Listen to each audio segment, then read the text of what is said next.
ओम शांति। आज बाबा की मुरली में हम सुनेंगे, मीठे बच्चे, इस बेहद की पुरानी दुनिया का विनाश होना है।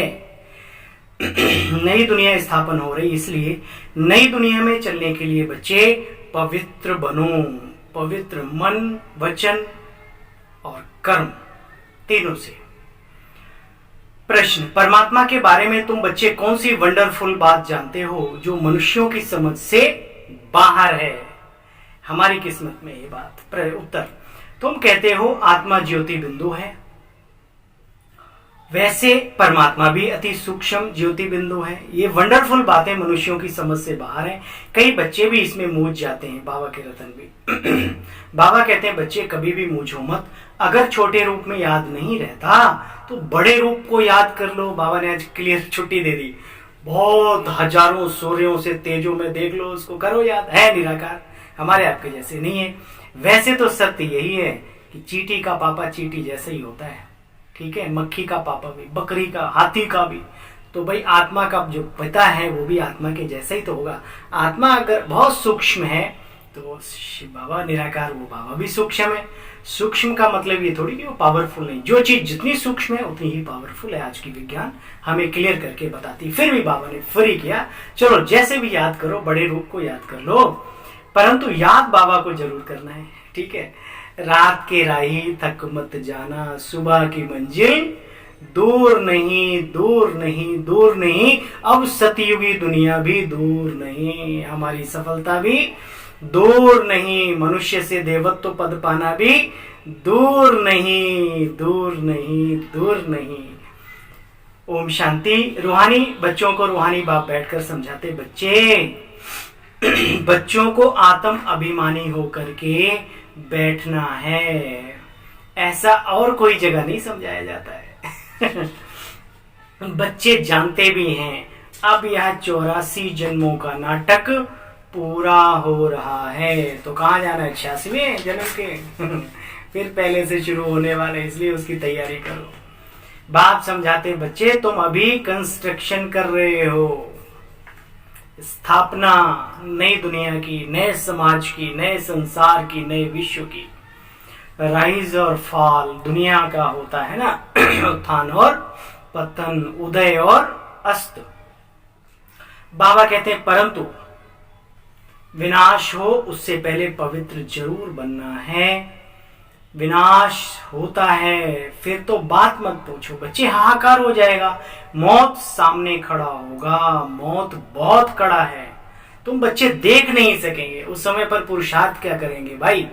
पुरुषार्थ अभी समय जो भी मिल रहा है उतनी मेहनत अपने ऊपर कर लो, अपनी कमाई इकट्ठी कर लो।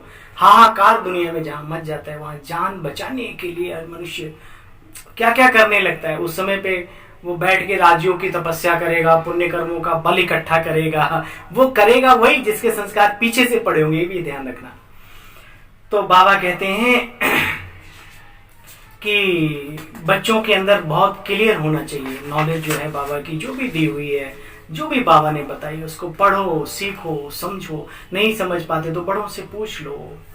तो बाबा कहते हैं, बच्चे तुम भूल गए हो तुम्हें स्वर्ग की बादशाही बाप ने दी थी। आगे चल तुम्हें बहुत साक्षात्कार आदि होंगे कि मैं ये बनूंगा और फलाना फलाना ये बनने वाला है। अपना भी होगा और फलाने फलाने मतलब औरों का भी हो सकता है।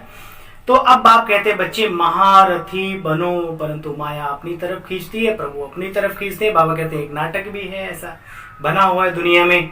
तो बाबा कहते हैं बच्चे अंत में साक्षात्कार भी होगा, फिर ये सब पछताएंगे कि हमने ये नहीं किया, हम यह कर लेते। फिर पछताए होत गया जब चिड़िया चुग गई खेत। कौन सी चिड़िया? समय की चिड़िया, समय का पंछी चुग गया पूरे जीवन को, फिर कुछ नहीं होता। इसलिए बाबा ने कहा गफलत मत करो, पुरुषार्थ करते रहो, करते रहो, करते रहो। अच्छा मीठे मीठे सिखिलते बच्चों प्रति माता पिता बाप दादा का याद प्यार, गुड मॉर्निंग। रूहानी बाप की रूहानी बच्चों को नमस्ते। हम सब रूहानी बच्चों की रूहानी बाबा को नमस्ते।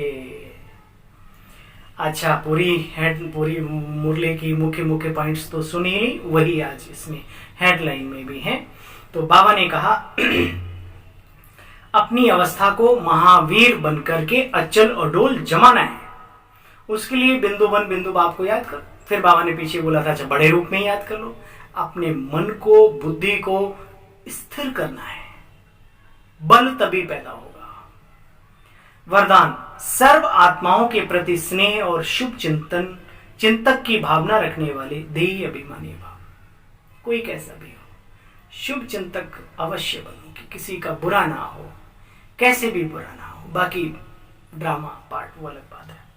सर्व आत्माओं के प्रति स्नेह और शुभ चिंतक की भावना रखने वाले देही अभिमानी भव। देखो बच्चे, बाप दादा कहते हैं जैसे महिमा करने वाली आत्मा के प्रति स्नेह की भावना बढ़ जाती है, ऐसे जब कोई शिक्षा का इशारा देता है उसमें भी आत्मा के प्रति स्नेह की शुभ चिंतन की भावना बनी रहे। हमेशा सोचो ये हमारे लिए शुभ भावना रखते हैं, यह मेरे बड़े हैं, ये हमारे शुभ चिंतक हैं। जो इतना सोचता है जीवन में हमेशा आगे बढ़ता है। और जो बच्चा जरा सी डांट खाए और बिदका घूमे इधर से उधर, तो समझ लो ना वो परिवर्तन, उसका पता नहीं कब कहाँ घर परिवार छोड़ के कहाँ भाग जाएगा और फिर दुख उठाएगा, ये तो पक्की बात है। और जो ये सोचता है नहीं मेरे मदर फादर बड़े जो भी हैं यज्ञ में भी और बाहर भी, वो सोचता नहीं हमारे लिए शुभ चिंतक है, हमारे बड़े हैं, हमें कभी गलत रास्ता नहीं बताएंगे, वो जीवन में हमेशा आगे बढ़ता है दर कदम। बाबा कहते हैं ऐसी स्थिति को देही अभिमानी कहा जाता है। ऐसा वही सोच सकता है जो आत्म अभिमान में रहता हो, आत्मचिंतन में रहता हो।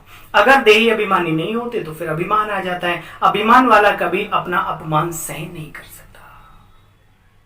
विचार करने की बात है। स्लोगन, सदा परमात्मा प्यार में खोए रहो तो दुखों की दुनिया यूं ही भूल जाएगी। अच्छा भाई, ओम शांति।